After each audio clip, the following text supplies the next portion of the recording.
Hello friends, আমি Chris. তো আজকে আমি তোমাদের সামনে একটা ইনফরমেটিভ ভিডিওস দেখব। ঠিক আছে, সেটা ভিডিওসটা দেখলেই তোমরা বুঝতে পারবে সে ভিডিওসটা কী নিয়ে, সেটাই বলবো না। তোমরা ভিডিওসটা দেখো এবং সেটা ইনফরমেটিভ ভিডিওস, আমাদের দেশের ব্যাপারে নিয়েই সেই ইনফরমেটিভ ভিডিওসটা। তো রিসেন্টলি বেরিয়েছে, এখনও 1 ঘন্টাও হয়নি, রিসেন্টলি বেরিয়েছে নিউজটা। তো দেখা যাক সেই ইনফরমেটিভ নিউজটি। This may sound alarmist. A third wave is coming. The principal scientific advisor to the Prime Minister of India says it's inevitable, but the exact time of its arrival cannot be predicted. What we do know is that this wave could cross age groups, putting children at the same risk as adults. We need to mask up and prepare.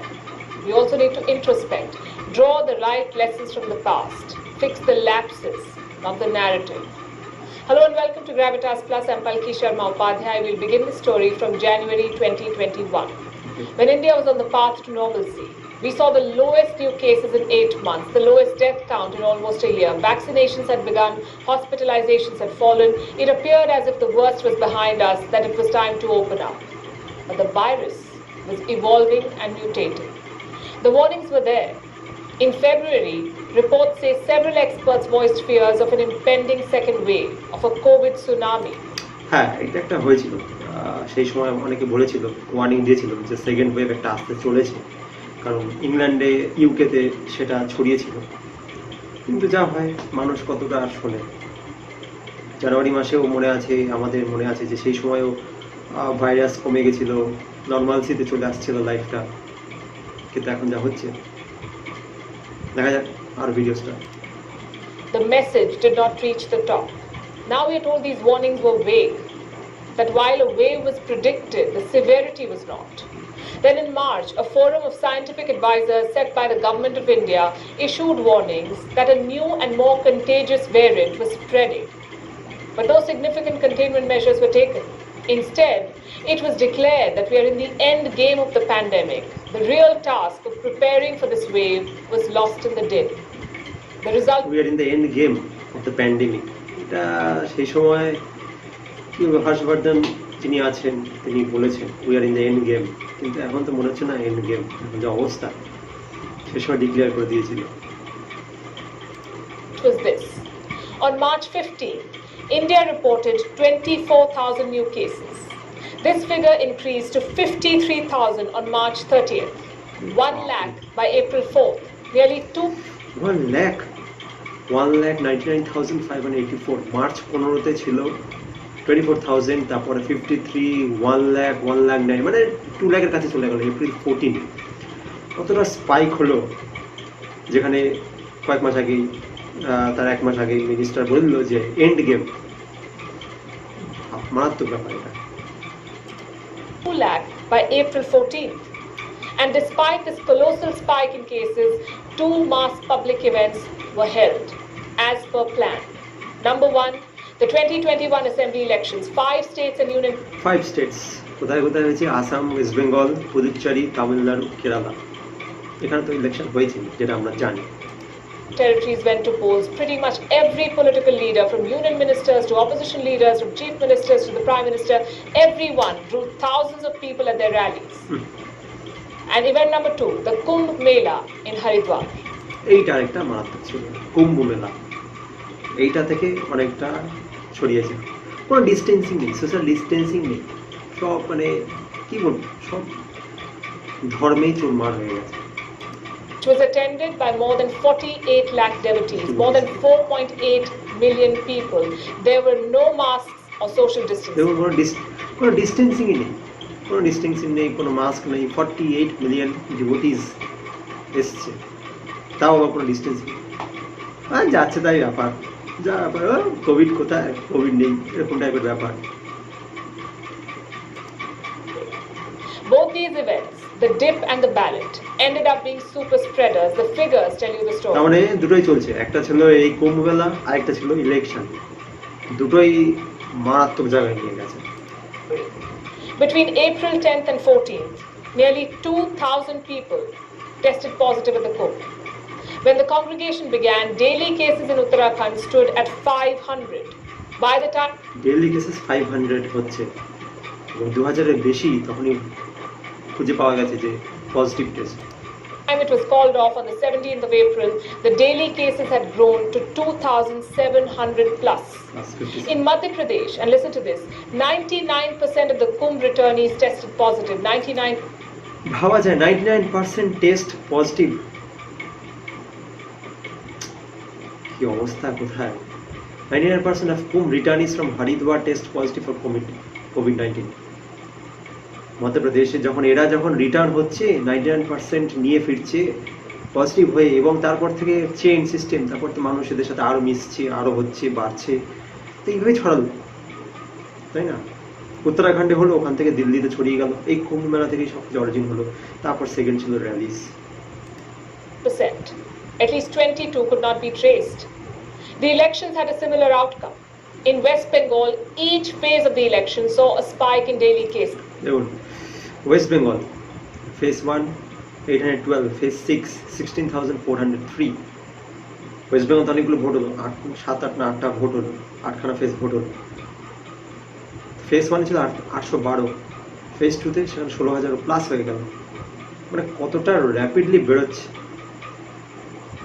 এটা সব কে বুঝবে? এগুলো এইসব কে বুঝবে? এখন মানুষ বুঝছে। They went from 812 on March 27th to March 27, 812 March 27, 812 ছিল March 27 তারিখে।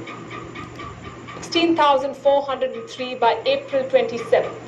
Tamil Nadu, daily cases went from 474 on March 1st to nearly 8,500 on April 16th. Kerala, তো ভোট ছিল। the cases went from 2,500 on April 2nd to 10,000 on April 16th. It was said at the time that election rallies did not contribute to the spike in cases, and we have a lot to say about that, but I'll let the figures do the talking. On March 1st, এই সময় তখন বলা হয়েছিল যে না vote হচ্ছে, ভোটে কোনো কোভিডের কোনো সিমটমই নেই, মানে ভোট হলে তখন কোনো কোভিড দূরের কথা কিছুই নেই। আর ভোট যে হয়ে যায়, তারপরে মানুষের যে ভোগান্তিটা এখন দাঁড়াচ্ছে, এখন সবাই বুঝছে ব্যাপারটাকে। the growth rate of daily number of cases in non-election states was 6.09%. In states witnessing elections, it was 6.13%. আচ্ছা, নন ইলেকশন স্টেটস, নন ইলেকশন স্টেট 6.09%, 6.13% হচ্ছে ইলেকশন স্টেট, সাদাটা ইলেক্টেড হয়েছে, আর নন election. Cut to the 15th of April and look at how the graph changes. In non-election states, it came down to 3.01%. In election states, with rallies, it went up to 7.99%. Do you see the difference? ভাবা যায় ব্যাপারটাকে, election স্টেটে 7.9 মানে 8% হয়ে গেল, আর নন election স্টেটে 3% হয়ে গেল, মানে কতটা কমে গেল আর ওখানে কতটা বেড়ে গেল র্যাপিডলি, ডিফারেন্স বোঝাচ্ছে। কে বোঝাবে এসব? কাকে বোঝাবে? That's what super spreader events did. Yes, this is an unpredictable virus, but what did India in was poor planning and politics. It did not have to be this way. The situation could have been avoided. The heartbreaking scenes outside hospitals, the desperate run for oxygen, the SOS calls for medical aid, the waiting list for last rites, the sight of burning pyres, of overwhelmed burial grounds, all of this could have been contained. Let me say this too. India was always the perfect place for a virus like this to run wild. We are a vast country. We have 1.3 billion people. Social distancing is alien to us. We have high rates of diseases and a struggling health infrastructure at the best of times. We were never ready for a pandemic. Let me show you more numbers. Our healthcare spending in both public and private sector, it has been 3.6% of the GDP for the past 6 years. Okay, India 3.6% GDP spend করছে, মানে Indian government expenditures as a percentage of GDP is among the lowest in both the developed and the developing world. The US spends 16.9% of its GDP on healthcare, Germany 11.2%, Brazil 9.2%, South Africa 8.1%, Russia 5.3%, even Thailand is ahead with 3.79%. মানে বোঝা যায় Thailand 3.79%, আমাদের থেকে একটু সামান্য বেশি। আমরা কত করছি? 3%। কোথায় যাচ্ছে সব স্পেন্ডিং? সব মিলিটারি এসবে চলে যাচ্ছে। ইন্ডিয়া কতটা হেলথ সেক্টরে পিছিয়ে? And And I know this cannot be changed overnight, but we had several months to make arrangements. COVID bed 1 year back, when the first wave hit, the empowered group of officers set by the Centre for an Effective Pandemic Response red flagged oxygen shortage in the months to come. The group said we needed to produce more or cut down supply to industries. But did we heed the advice? Then in November 2020, a Parliamentary Standing Committee on Health flagged the same concerns. There was an inadequate supply of oxygen. Yet, it was only on the 22nd of April this year that the supply of oxygen to industries was prohibited. By this time, the demand for medical oxygen had reached about 60% of the total daily oxygen production. And today, oxygen shortage is proving to be deadly. The only saving grace has been India's diplomatic record. India provided the world with vaccines, and now the world is returning the favor. সত্যি কথা, India একটা সময় সারা দেশকে vaccine সবকিছু দিয়েছে। Tens of countries have pledged critical aid to New Delhi, plane loads of oxygen, ventilators, testing kits, masks, antiviral drugs, you name it, and India has been getting it. But are the people of India getting it? This is the second issue we have to address, logistics. We are facing a logistical nightmare. We are getting oxygen from outside, we are making enough at home, but we are struggling to transport it. Last month, a lot of foreign consignments had to sit at airport hangars for several hours, as hospitals across India gasped for breath. Why? Because until now, we did not have a mechanism in place to distribute these supplies. The work on this began only on the 26th. বাইরে থেকে তো oxygen আসছে, কিন্তু distribute করার সেই মেকানিজমটা পুর হচ্ছে না। Of April. And it was on the 2nd of May, after one long week, that the Health Ministry issued a standard operating procedure, SOP guidelines, for the distribution of foreign aid. Do you know how many Indians died in these 7 days? 23,000. এই বাপরে, মানে এই 7 দিনে, এই 7 days 23,000 মানুষ মারা গেছে। Right now, for many, vaccination has become the last hope. But where are the vaccines? India, the world's largest vaccine producer, is running short of vaccines. Critics say it's because we shared vaccines with the world. We provided 60 million doses to 70 countries. 60 million but we doses must to remember 70 that countries. vaccine Maitri is the reason we are seeing the kind of global support that we are today. Vaccine Maitri is not India's problem. It never was. Government negligence, unclear messaging, corporate profiteering, opaque contracting, differential pricing, patchy record keeping, inequities in the global pharma market, these are India's problems. তাহলে এই 7টা point দেখিয়ে দিল ইন্ডিয়ার সব problem. কি বলবো? Who should take the blame for these problems? Health is a state subject in India. The primary responsibility for healthcare lies on state governments, but disaster is a federal subject. The second wave is the biggest disaster that we've ever faced. Neither states nor the centre can escape the blame. They take credit for positive outcomes. They must take the blame for this mess. For this mistake. সত্যি কথা, এ তো politics করলো, vote হলো, আজ আমাদের state আর অনেক state কোথায় বেড়ে গেছে, স্পাইক হয়ে গেছে, সার্চ হয়ে গেছে। তারপরে কুম্ভ মেলা সেটা একটা হলো, ওখান থেকে আরও বেড়ে গেল। এবং এখন কে ব্লেম নেবে? না স্টেট গভর্নমেন্ট ব্লেম নিচ্ছে, না সেন্ট্রাল গভর্নমেন্ট ব্লেম নিচ্ছে, কেউ দায়িত্ব দিচ্ছে না। এই ওকে দোষ দিচ্ছে, ও একে দোষ দিচ্ছে, এই তো চলছে গল্প। It's another matter that a blame game will not save lives. Blame But we need to rethink how we organize our politics.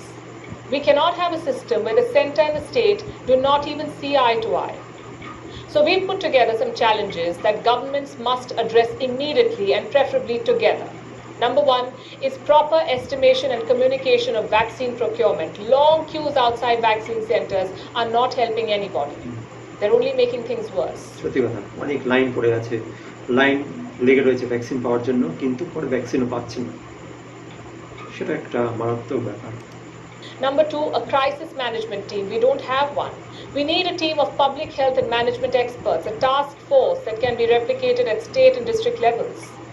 How সত্যি long? কথা, এরকম টিম কিছু দরকার, যারা ডিস্ট্রিক্ট লেভেলেও ম্যানেজ করতে পারবে, সেরকম টাইপের টিম দরকার। How long will we depend on social media for supplies? Challenge number three, breaking the transmission chain. We need regional, local and phased lockdowns, a complete ban on any religious or political gathering.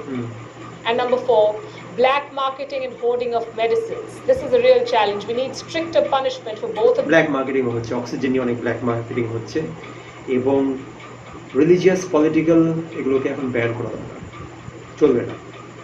এইসব হলেই গল্পটা আরও ছড়িয়ে যাচ্ছে, আর আমাদের দেশ second population দেশ। Then, or perhaps a state level committee. The government of Odisha has formed one. Other states could do the same. The fifth is precaution. We need to mask up and keep it on. The sixth and last challenge, end the city-centric approach. We don't even know what's happening in rural India. A large part of the suffering in small towns is unchronicled. We've all been overwhelmed by this pandemic. We have to be more cautious than we've been. As a community, as a society, as governments, we've got to be more tough. It cannot be business as usual. We need to take lessons from our past. India has always been a country with a strong sense of community, and it reflects in today's digital world. We have come together as a community on social media. Individuals across political ideologies, across religious beliefs, across barriers, class barriers, are rallying their network and resources to help those in need. Only the sense of community could reflect in our political system. তবে friends কি বলবো, এইসব ব্যাপারে যখন দেখি, এইসব points দেখলে ভাবি যে কোথায় যাচ্ছে দেশ। রিলিজিয়াস পলিটিক্যাল হয়ে আরও খারাপ করে দিল ব্যাপারটাকে। লাস্ট নভেম্বর ডিসেম্বরে মনে আছে সব কিছু আস্তে আস্তে নর্মালসির দিকে চলে আসলো, ট্রেন চলাচল শুরু হলো, মানুষের মধ্যে একটা হাসি খুশি চলে আসলো। আর আজকে দেখা যাচ্ছে কোথায় চলে গেল, আজকে ডিস্ট্রিক্ট লেভেল ব্যান হয়ে যাচ্ছে, লকডাউন অনেক জায়গায় হয়ে গেছে। লকডাউন বলতে কিছু টাইমের জন্য লকডাউন হচ্ছে, রাত্রি সকালবেলা এত থেকে এত অবধি খোলা থাকবে, বা রাতেবেলা নাইট কারফিউ চলছে। এতে সেই মানুষই বিপদের মুখেই পড়ছে, এতে অনেক মানুষ চাকরি হারিয়ে ফেলছে। এই এপ্রিল মাসেই 70 লাখ মানুষ চাকরি হারিয়েছে এইসবের জন্যই। কিসের জন্য? এই কুম্ভ মেলা হলো, ধর্মীয় অনেক জায়গায় অনেক কিছু হয়েছে, এবং এই যে এই ভোট ব্যাংক কতগুলো 5টা স্টেট না 6টা স্টেটে হয়েছে ভোট, এর জন্য আরও ব্যাপারটা আরও রাইজ করে গেছে। আর এখন আটকানো যাচ্ছেই না, এখন আরও বেড়ে যাচ্ছে। কোথায় কত 800 সামথিং ছিল, সেখান থেকে 16,000 হয়ে গেল 6th ফেজ ভোটে, ওয়েস্ট বেঙ্গলের ভোটে। তাহলে এই ব্যাপারটা কোথায় কি দাঁড়াচ্ছে? কারা দোষ নেবে ব্যাপারটাকে? কোনো নেতা মন্ত্রীরা কেউ দোষ নিতে চাইছে না, না সেন্ট্রাল গভর্নমেন্ট দোষ নিতে চাইছে, না স্টেট গভর্নমেন্ট দোষ নিতে চাইছে। আর ওইদিকে একটা কুম্ভ মেলা হলো, সেটাও একটা মারাত্মক করে দিল, ওখান থেকে আরও ছড়িয়ে গেল। ডেইলি 2000 লোক পজিটিভ বেরোচ্ছিল সেই কুম্ভ মেলা থেকে, এবং তারা তো বাড়ি যখন ফিরছে ব্যাস আরও মানুষের সাথে কন্ট্যাক্টে আসছে, আরও অবস্থা খারাপ করে দিচ্ছে। মানে কেউ কিছু বুঝতেই চায় না। ধরুন কে মানবে সোশ্যাল ডিস্টেন্সিং, কে মানবে মাস্ক, যে হয়েছিল এবার এখন কি হচ্ছে? এখন সে ভুগছে মানুষরাই, এখন আমরাই ভুগছি ব্যাপারটাকে। এখন অক্সিজেন শর্টেজ, ডিস্ট্রিবিউশন মেকানিজমটাই প্রপারলি এখনও তৈরি হতে পারলো না। যদি বাইরে থেকেও যদি কোনো দেশ যারা আমাদেরকে হেল্প করছে, সেটাও এখন কি পৌঁছাতে পারছে না। এখনও অক্সিজেন শর্টেজ হচ্ছে, ব্ল্যাক মার্কেটিং চলছে অক্সিজেন নিয়ে, মেডিসিন নিয়েও ব্ল্যাক মার্কেটিং চলছে। এর মধ্যেও মানুষের ওসব নিয়েও চিন্তাভাবনা চলছে, গভর্নমেন্টের দোষ আছে। এবং সব থেকে বড় ব্যাপার, 3% স্পেন্ড হচ্ছে মেডিকেল সেক্টরে, 3%। বাকি মিলিটারিতে ব্যাপক মারাত্মকভাবে স্পেন্ড হচ্ছে ইন্ডিয়া। কিন্তু অন্যান্য দেশ দেখো, USA, জার্মানি, ব্রাজিল, থাইল্যান্ডও তো আমাদের থেকে একটু সামান্য এগিয়ে, সেখানে কত তারা হেলথ সেক্টরে বেশি স্পেন্ড করছে, আর আমাদের এখানে 3% স্পেন্ড করছে। যেন কোনো ব্যাপার না, ঠিক আছে দেখা যাবে। আর এখন এই প্যান্ডেমিক অবস্থায় কি অবস্থা, হাহাকার পড়ে গেছে। তো ফ্রেন্ডস, এই ইনফরমেশনটা শুনে তোমাদের কেমন লাগলো? আশা করি তোমাদের কারোরই ভালো লাগলো না। ব্যাপারটা খুবই চিন্তাজনক ব্যাপার, তাই না? কোথায় দাঁড়িয়ে আজকে ইন্ডিয়া, কোথায় আমরা কি কাজ করেছি সেটার আজকে আমরা দেখতে পাচ্ছি সেই রেজাল্ট, যে একটা প্যান্ডেমিক হলে কোথায় চলে যাবে সে দেশটা। হ্যাঁ, তবে এটাও কথা যে ইন্ডিয়া একটা সময় হেল্প করেছে, অনেক দেশকে হেল্প করেছে, 70 কান্ট্রিজকে ইন্ডিয়া হেল্প করেছে, কিন্তু তারা সেরকমভাবে আমাদের হেল্প করেনি, এটা অনেকেই বলেছে। কিন্তু এখন যদিও রাশিয়া থেকে হেল্প করছে আর অন্যান্য দেশ থেকে হেল্প করছে, কিন্তু ওই যে ডিস্ট্রিবিউশনটা মেন, মানুষের কাছে কতটা পৌঁছাচ্ছে সেটা একটা মেন, সেইটা নিয়ে ভাবনা চিন্তার বিষয়। তো ফ্রেন্ডস, তোমাদের কেমন লাগলো? তোমরা ভিডিওসটা কতটা ইনফরমেশন তোমরা পেলে? হয়তো তোমরা জানতে না, এই একটা স্ট্র্যাটেজি, এই একটা গ্রাফ তোমাদেরকে এই নিউজটা দিয়ে দিল যে এই পয়েন্ট, এই জায়গায় ইন্ডিয়া ভুল করেছে। ফ্রেন্ডস, তোমাদের কেমন লাগলো জানিও, ঠিক আছে?